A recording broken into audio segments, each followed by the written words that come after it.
شعبان کو مدینہ میں بطول کے گھر قرآن بن کر نازل ہوا. یزید شام الحمد کے درمیانی علاقہ تدبر میں اخم شام کے گھر عذاب بن کر نازل ہوا. یزید نے پیدا ہوتے ہی گٹی شراب کی دی گئی. حسین نے پیدا ہوتے ہی رسول کی زبان چھوسی.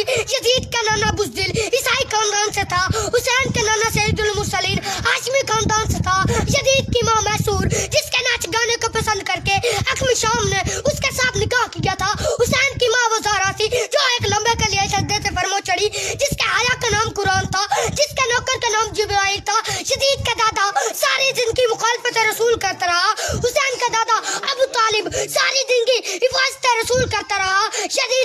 یزید کی دادی ہندا جس نے رسول کے چچا حمزہ کا کلیجہ چبایا. حسین کی دادی فاطمہ بنت اسد جس کی قبر پر رسول لیٹا, جسے کفن محمد کے گردے کا ملا. یزید کا ایک ہی بھائی تھا جو پاگل ہو کے مر گیا. حسین کا بھائی حسن مسلط و امامت کا تاجدار بن گیا. یزید کا شجرہ خبیثہ تھا, حسین کا شجرہ طیبہ تھا.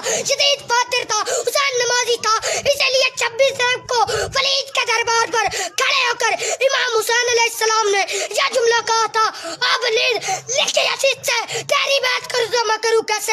میرا بابا جیسا تیرا بابا نہیں, میرے دادا جیسا تیرا دادا نہیں, میری ماں جیسی تیری ماں نہیں, مجھ جیسا تو نہیں, تجھ جیسا میں نہیں. تو اپنا اللہ کو لے کے آ, میں اپنے بختر لے کے آتا ہوں.